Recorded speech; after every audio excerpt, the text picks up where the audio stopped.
The sun was just beginning its descent, casting a golden hue across the pristine stretch of sand that made up the Johnson family's private resort. James Johnson, a tall, charismatic man in his late 40s, stepped out of the sleek black SUV that had just pulled up to the entrance. He took a deep breath, savoring the salty breeze that carried with it the promise of a peaceful weekend. "Ah, this is exactly what we needed," James said, turning to his wife, Lisa, who was already beaming with excitement.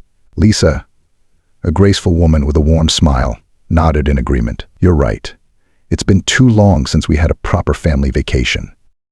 Their two children, Michael and Ava, tumbled out of the car next, their eyes wide with anticipation. Michael, 15 and growing taller by the day, was trying hard to play it cool, but the excitement was evident in the way he kept glancing at the sparkling waves. Ava, 12, couldn't contain herself and immediately ran toward the beach, her curly hair bouncing with each step. "Stay close," Lisa called out, laughing as she watched her daughter dart across the sand.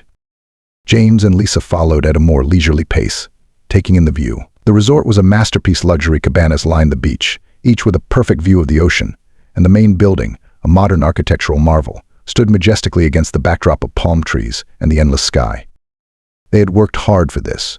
Years of dedication and smart investments had allowed them to purchase this slice of paradise, and it was moments like these that made all the late nights and long meetings worth it. As the family began to settle into a spot on the beach, setting up towels and unpacking a cooler filled with snacks, Lisa noticed a few other guests scattered along the shoreline, enjoying the peace and quiet. The resort was exclusive, with only a limited number of guests allowed at any given time, ensuring privacy and tranquility. Just as James was about to relax on a lounge chair, he spotted a woman in the distance, walking briskly along the beach. She was middle-aged, with a sharp look in her eyes and an air of entitlement that seemed to precede her. James had seen her type before, someone who thought they owned the world and wasn't afraid to let everyone know it. "Who's that?" James muttered to Lisa, nodding in the woman's direction. Lisa glanced over and shrugged. "I don't know, but she's definitely not one of our usual guests." As the woman drew nearer, it became clear that she was headed straight for them. Her face was set in a scowl, and she was gripping her phone as if she were ready to use it at any moment. "Excuse me," the woman called out sharply as she approached. James and Lisa exchanged a puzzled look before turning to face her. "Yes," Lisa asked politely, trying to gauge what the woman wanted. "What do you think you're doing here?" the woman demanded, her tone accusatory. "This is private property." James raised an eyebrow. "I'm aware. My family and I are here for a weekend stay." The woman's eyes narrowed. "This beach is reserved for resort guests only. You need to leave before I call security." Lisa's patience was wearing thin, but she kept her voice calm. "We are guests here, ma'am. In fact, we own the resort." The woman scoffed, her disbelief evident. "You own the resort? That's the most ridiculous thing I've ever heard. Do you think I'm stupid? People like you don't belong here." A wave of anger surged through James, but he took a deep breath, determined not to let this woman ruin their vacation. "I assure you, we do own this property. Now, I suggest you walk away before you embarrass yourself further." Instead of backing down, the woman's face flushed with anger. "I don't believe you for a second. You're just trying to take advantage of the resort's amenities without paying. I'm calling the police." Before James or Lisa could respond, the woman was already dialing on her phone, her expression one of smug satisfaction. Michael, who had been listening quietly up until this point, clenched his fists. "Dad, do we really have to put up with this?" James placed a reassuring hand on his son's shoulder. "Let her make the call. We have nothing to hide." The woman stepped away slightly as she spoke into the phone, her voice carrying over the sound of the waves. "Yes, I'm at the resort name, and there are some people here who are clearly trespassing. I need you to send someone over immediately." Lisa shook her head in disbelief. Unbelievable. Ava, who had been oblivious to the confrontation while building a sandcastle nearby, looked up at her mother with concern. "Mom, what's happening?" Lisa forced a smile for her daughter's sake. "Nothing you need to worry about, sweetie. Why don't you keep playing?" But inside, Lisa was fuming. This was supposed to be their time to relax and enjoy their hard-earned success, not to deal with yet another ignorant person who couldn't see beyond their own prejudices. As the woman ended her call, she turned back to the Johnson family with a triumphant smirk. "The police are on their way. I hope you're ready to be escorted off this property." James met her gaze evenly. "We're not going anywhere. And when the police get here, you'll find out exactly who you're dealing with." The woman's smirk faltered slightly, but she quickly recovered, folding her arms across her chest. "We'll see about that." As they waited, the Johnson family tried to carry on with their day, but the tension was palpable.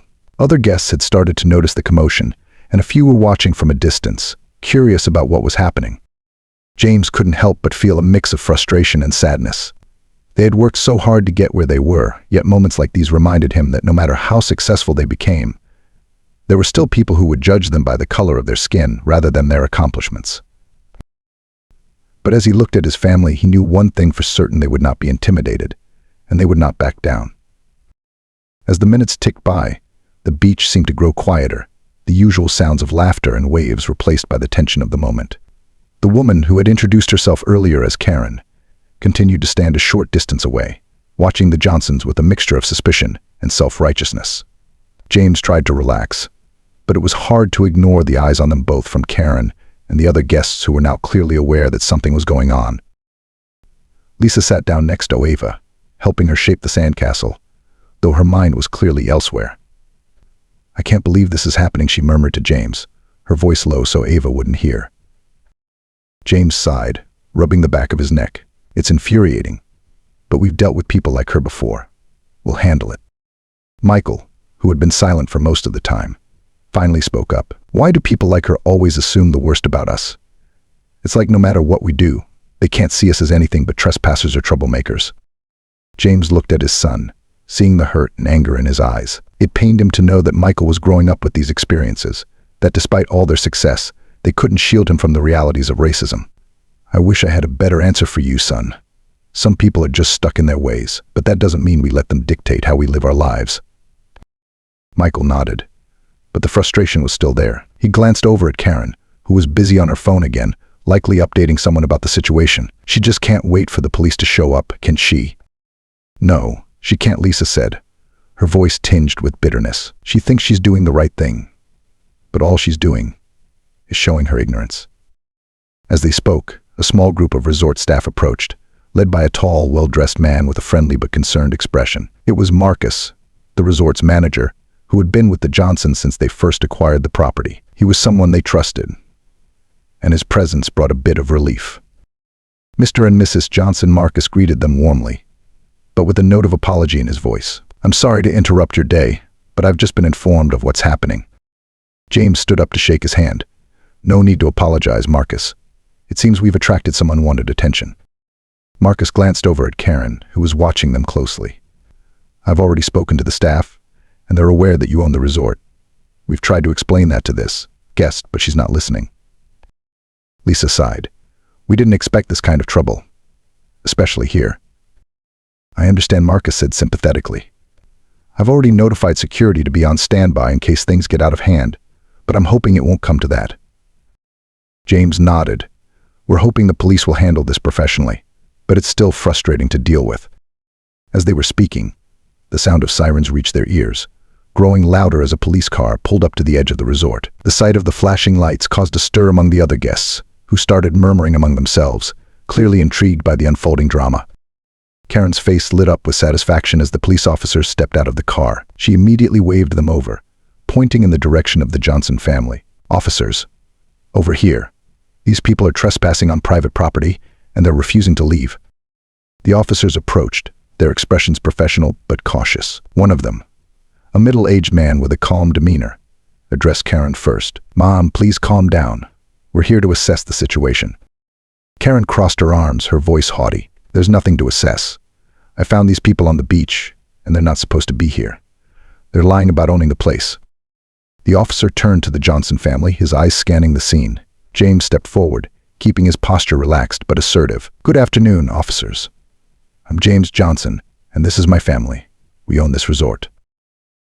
The officer looked at James, then back at Karen, clearly trying to piece together the situation. "Mr. Johnson, do you have any proof of ownership?" Without missing a beat, James nodded to Marcus, who had been waiting nearby. Marcus handed over a folder containing the necessary documents. "Here are the ownership papers, officer. They'll show that the Johnson family is the rightful owner of this property." The officer took the papers, flipping through them as Karen watched, her confidence faltering. "What? "No, that can't be right," she sputtered. "They must have forged those documents." The officer shot her a look that was a mixture of skepticism and irritation. "Mom, forging legal documents like these would be a serious crime. I'm going to verify this with our system, but these appear to be in order." Karen's face turned red with a mixture of anger and embarrassment. "I don't care what those papers say. They don't belong here." The second officer, a younger woman who had been observing quietly, finally spoke up. "Mom, I understand that you're upset, but you need to let us handle this. If the documents are legitimate, there's no issue here." James and Lisa exchanged a glance, both feeling a sense of vindication, but also exhaustion. They had done everything right, yet here they were, being questioned simply because someone couldn't fathom that they might own such a beautiful place. After what felt like an eternity, the first officer handed the papers back to James. "Mr. Johnson, everything checks out. You and your family are free to enjoy your property. I apologize for the inconvenience." James accepted the documents with a nod. "Thank you, officer. I appreciate your professionalism." The officer turned to Karen, his tone firm. "Mom, it appears you were mistaken. This family does own the resort. I suggest you leave them in peace and avoid causing any further disturbances." Karen's mouth opened and closed, as if she were struggling to find words. Finally, she managed to choke out, but, they can't possibly." The officer cut her off, his patience clearly wearing thin. "Mom, you need to stop. If you continue to cause trouble, we may have to escort you off the property." Realizing she had lost, Karen glared at the Johnson family one last time before turning on her heel and storming away. The crowd that had gathered began to disperse, some whispering to each other, others shaking their heads in disapproval of Karen's behavior. As the police officers walked back to their car, the first officer gave James a respectful nod. "Enjoy your day, Mr. Johnson." James watched them go, feeling a mix of relief and lingering frustration. Lisa came up beside him, slipping her hand into his. "It's over," she said softly, though the tension in her voice suggested otherwise. For now, James replied, his eyes still on the horizon where Karen had disappeared. "But it shouldn't have happened in the first place." Michael, who had recorded the entire incident on his phone, walked over to his parents. "Do you think people will see this and realize how messed up it is?" Lisa looked at her son, her heart aching for the world he was growing up in. "I hope so, Michael. I really do." The family stood together in silence for a moment, each of them processing what had just happened. The beach, once a place of relaxation, now felt tainted by the ugliness of the encounter. But as they looked at each other, they knew they couldn't let this ruin their time together. "Come on," James finally said, his voice steady. "Let's try to enjoy the rest of our day." They slowly made their way back to the spot they had claimed earlier, determined to reclaim their peace. But even as they sat down, their minds were still clouded with the memory of what had just transpired, a stark reminder that no matter how far they had come, the fight for respect and equality was far from over. The sun had dipped lower in the sky, casting long shadows across the beach as the Johnson family tried to settle back into their vacation. But the tension from the earlier confrontation still lingered in the air, like a dark cloud that refused to dissipate. James and Lisa exchanged glances, both of them silently acknowledging that this day had taken a turn they hadn't anticipated. Michael had put his phone away, but the video he recorded weighed heavily on his mind. He knew that what he captured was more than just a family vacation gone awry. It was a reflection of the struggles they faced every day, no matter how successful they became. He glanced at his parents, who were trying to engage Ava in conversation to keep her spirits up. Michael could tell they were still shaken, even if they weren't showing it. As they attempted to return to their activities, the family couldn't help but notice the whispers and glances from other guests. Some looked on with sympathy, others with curiosity, but a few seemed to share Karen's disbelief, casting sideways glances that spoke volumes. The resort, which had once felt like a safe haven, now felt like a spotlight was shining on them, exposing them to the scrutiny of those who couldn't accept their presence. "Dad," Michael began, unable to keep the frustration out of his voice, "why didn't we do more? We could have pressed charges or made a bigger deal out of what she did. She didn't just ruin our day, she disrespected us in front of everyone." James looked at his son, understanding the anger simmering beneath the surface. He had felt it too, the desire to fight back, to make an example of Karen. But years of dealing with similar situations had taught him the importance of picking his battles. "I know you're upset, Michael. I am too. But sometimes the best way to win is to rise above the situation. We proved her wrong by staying calm and showing that we belonged here." "But it's not fair," Michael insisted. "People like her never get what they deserve." Lisa placed a hand on Michael's shoulder, her touch gentle but firm. Life isn't always fair, honey. But we can't let people like her dictate how we live our lives. We showed everyone who we are and what we're about. That's what matters. Michael wasn't entirely convinced, but he nodded, knowing his parents were right. Yet, he couldn't shake the feeling that there should have been some kind of justice for the way they had been treated. As the family continued to try and enjoy their day, Marcus approached them once more, this time with a more relaxed expression. "Mr. and Mrs. Johnson, I just wanted to check in and make sure you're all okay after what happened earlier." James smiled appreciatively. "We're fine, Marcus. Thanks for your help back there."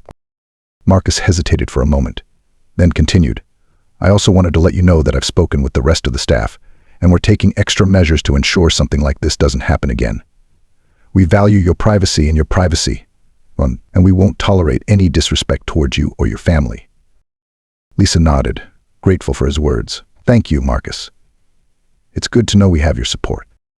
"Absolutely," Marcus replied with conviction. "If there's anything else we can do, please don't hesitate to ask." After Marcus left, the family tried once more to relax. James decided to take a walk along the beach with Ava, hoping the calm waves would help clear his mind. Lisa and Michael stayed behind, sitting on the sand and watching the ocean as it shimmered in the fading light. "Mom," Michael said after a long silence, "do you think things will ever change? Really change?" Lisa sighed, looking out at the horizon. "I don't know, Michael. I hope so. But change takes time, and it takes people willing to stand up and show that we deserve the same respect as anyone else. It's not easy, but it's worth it." Michael looked down at the sand, drawing random patterns with his finger. "I just don't get why people still think like that. We worked so hard to get here, to own something like this, and they still see us as less than them." "I know, sweetheart," Lisa said, her voice filled with empathy. "But that's why we have to keep pushing forward. We can't let their ignorance stop us from living our lives and enjoying the things we've earned." As they talked, the beach began to empty, the other guests returning to their rooms for the evening. The Johnsons were finally left with a semblance of peace, the only sounds being the gentle lapping of waves and the distant calls of seabirds. The earlier incident still weighed on them, but there was a quiet determination in their hearts, a resolve not to let this ruin their time together. Just as they were beginning to relax, a young couple approached them hesitantly. They looked to be in their late 20s, both dressed casually, with friendly expressions that contrasted sharply with the hostility Karen had shown. "Excuse us," the woman said, her tone polite and sincere. "We couldn't help but notice what happened earlier, and we just wanted to say that we're really sorry you had to go through that. It was completely uncalled for." James and Lisa exchanged a quick glance before James responded, "Thank you. It's unfortunate, but not entirely surprising." The man nodded, looking uncomfortable. "I just wanted to say that we support you. It's awful that things like this still happen, especially in a place like this, where everyone should feel welcome." Michael, who had been listening quietly, spoke up. "Thanks. It means a lot to hear that from people like you." The woman smiled softly. "We just wanted to let you know that not everyone here is like her. We hope you can enjoy the rest of your stay." With that, the couple offered them a final nod and walked away, leaving the Johnson family with a bit of comfort in the aftermath of the day's events. Lisa leaned over and kissed the top of Michael's head. "See? There are good people out there too. We just have to keep believing that." Michael didn't say anything, but a small smile played on his lips. It wasn't much, but it was enough to remind him that there was still hope for change, even in the face of ignorance. As the sun dipped below the horizon, casting the sky in brilliant hues of pink and orange, the Johnson family decided to make the most of the evening. They built a bonfire, roasted marshmallows, and shared stories, letting the warmth of the fire and their love for each other drive away the remnants of the day's tension.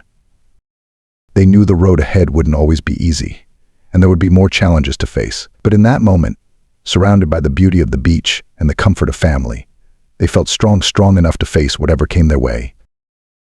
The night had fully settled over the resort, the beach illuminated only by the soft glow of the bonfire and the twinkling stars above. The Johnson family sat close together, enjoying the warmth of the fire and the peaceful sound of the waves lapping against the shore. Despite the earlier turmoil, they were determined to make the most of their time together. James, who had been quietly watching the fire, suddenly spoke up. "You know, I've been thinking a lot about what happened today. It's hard to believe that no matter how far we've come, there are still people out there who see us as less than them. Lisa nodded, her gaze fixed on the flames. It's frustrating, James. But we can't let that define us or ruin what we've built. Michael, who had been deep in thought, chimed in. I've been thinking too. Maybe we should do something more. Not just for us, but for other families who might go through the same thing. We have a platform, Dad. We could use it to make a difference. James looked at his son with pride. Michael had always been thoughtful and compassionate, and it was clear that today's events had stirred something in him. What do you have in mind, son? Michael hesitated for a moment, then continued. Well, what if we used our resort to host events or workshops that promote diversity and inclusion? We could invite speakers, hold discussions, and create a space where people can learn and grow. It could be a way to educate others and help change the way people think.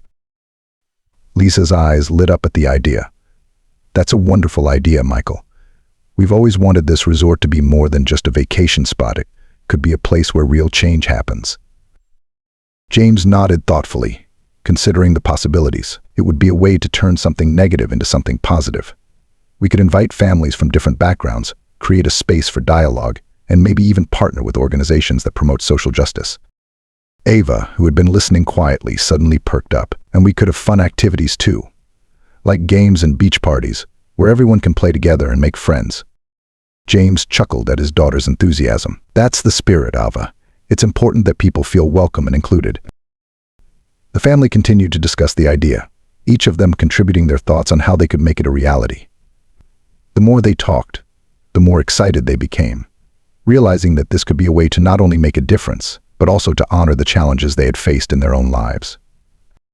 As the conversation flowed, they began to outline plans for their first event, a weekend retreat, focused on bringing together families from different backgrounds, with activities and discussions designed to foster understanding and respect. They talked about inviting prominent speakers, organizing cultural events, and creating a welcoming environment where people could connect and learn from one another.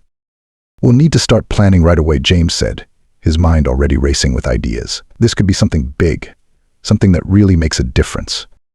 Lisa smiled at her husband, feeling a renewed sense of purpose. I'm with you, James. Let's make this happen. Michael, who had been the catalyst for the idea, felt a sense of pride and determination. I want to be involved too. I can help with the planning and maybe even run some of the workshops for kids my age. James clapped his son on the back. I'm proud of you, Michael. This is exactly the kind of initiative we need to take. The conversation continued long into the night, the family brainstorming ideas and sketching out plans. The earlier events of the day began to fade into the background as they focused on the future, channeling their frustration and anger into something productive and meaningful. Eventually, the fire began to die down, and the family decided it was time to call it a night. They packed up their things and made their way back to their luxurious beachfront villa, the excitement of their new project still buzzing in their minds. As they settled into the comfort of their home for the night, James and Lisa tucked Ava into bed, kissed her goodnight, and then did the same for Michael. But before leaving Michael's room, James paused, looking at his son with a serious expression. Michael, he said, his voice soft but firm, I want you to know that what you suggested tonight, it's important. It's a way to stand up for ourselves and for others. I'm proud of you for thinking of it. Michael smiled, feeling a warmth in his chest that had nothing to do with the bonfire. Thanks, Dad. I just want to help make things better. You are, James said, giving his son a final nod before heading to bed. As James and Lisa lay in bed, staring up at the ceiling, they both felt a sense of fulfillment. The day had been challenging, but it had also brought them closer as a family and sparked an idea that could have a lasting impact. This could be something special, Lisa whispered, reaching for his hand. I know, James replied, squeezing her hand gently. We're going to make sure of it. With that, they drifted off to sleep, their minds filled with hope for the future. The next morning dawned bright and clear, the sun casting a warm glow over the Johnson family's resort. The events of the previous day felt like a distant memory as they gathered for breakfast on the veranda of their villa, the ocean stretching out before them in a tranquil expanse of blue. There was a renewed sense of purpose in the air, and the family was eager to begin planning their new initiative. James had already made a few phone calls to some of his business contacts, planting the seeds for what they hoped would be a series of events promoting diversity and inclusion. He had received positive feedback from everyone he spoke to, and the idea was quickly gaining momentum. As they ate, Lisa pulled out a notebook she had brought with her and began jotting down ideas. We should start by setting a date for the first event, she suggested. Maybe something a couple of months from now, to give us time to organize everything. James nodded in agreement. That sounds good. I was thinking we could start with a weekend retreat focused on cultural exchange. We could have workshops, guest speakers, and activities that encourage people to learn about each other's backgrounds. I like that, Michael said, joining in. And maybe we could have a segment where people can share their personal stories. Talk about the challenges they faced and how they've overcome them. It could help people connect on a deeper level. That's a great idea, Lisa said, smiling at her son. It's important for people to hear those stories, especially in a setting where they feel safe and supported. Ava, who had been listening intently, piped up. Can we have a beach party too? With games and music and dancing? That way, everyone can have fun together. James chuckled. Of course, Ava. We'll make sure there's plenty of fun too. It's important that people feel relaxed and enjoy themselves. The family continued to brainstorm ideas, and by the time breakfast was over, they had a solid plan in place. They decided to name the event Unity at the Shore, a weekend dedicated to celebrating diversity and fostering understanding among people from all walks of life. As the day went on, they began reaching out to potential partners, local community leaders, social justice organizations, and even a few celebrities who had expressed interest in supporting causes like theirs. The response was overwhelmingly positive, and it wasn't long before word began to spread about the upcoming event. Marcus, the resort manager, was fully on board with the idea and offered his assistance in coordinating logistics. He and his team worked tirelessly to ensure that the resort would be ready to host such an important gathering, from arranging accommodations to planning activities that would appeal to guests of all ages.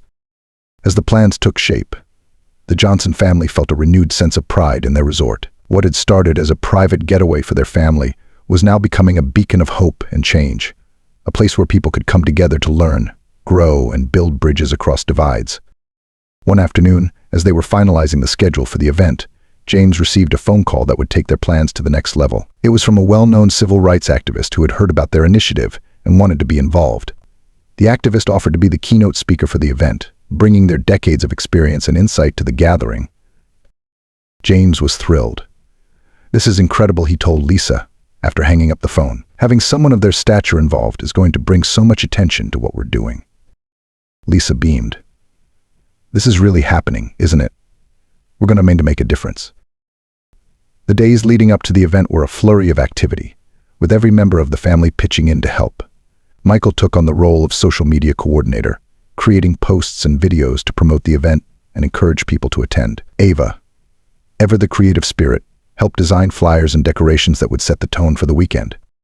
As the big day approached, the resort buzzed with excitement. Guests began arriving from all over, eager to be part of something special. The atmosphere was electric, filled with anticipation and hope. On the first day of the event, the Johnson family stood together at the entrance of the resort, welcoming guests as they arrived. There were families from different backgrounds, individuals passionate about social justice, and community leaders who had come to support the cause. James and Lisa exchanged a look of pride as they watched people from all walks of life come together in a place they had worked so hard to create.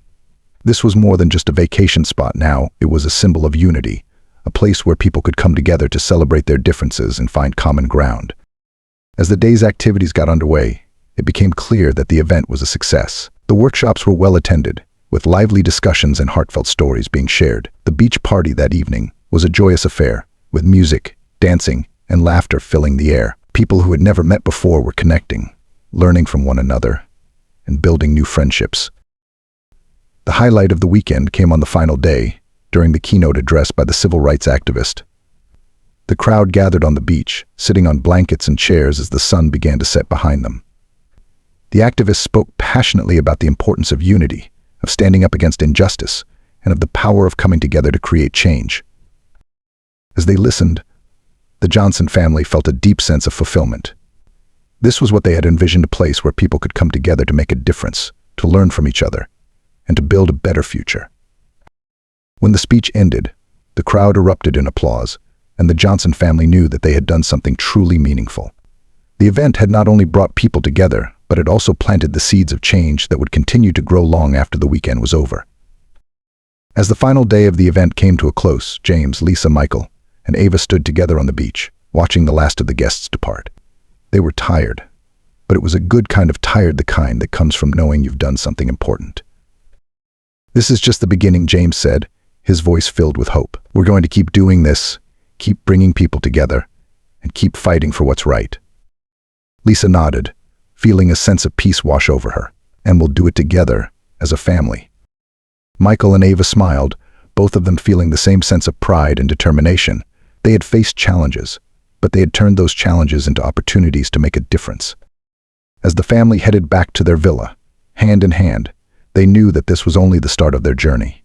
They had found their purpose, and they were ready to take it as far as it would go. The weeks following the Unity at the Shore event were a whirlwind for the Johnson family. The success of the event had surpassed all their expectations, drawing attention not just from their local community, but from media outlets and social justice organizations across the country. The resort had become a symbol of unity and progress, and the Johnsons were determined to build on that momentum. James and Lisa found themselves busier than ever, fielding calls from people who wanted to collaborate on future events, as well as from families and individuals who had been inspired by their story. Despite the hectic schedule, the family remained grounded, taking time each day to connect with one another and reflect on the impact they were making.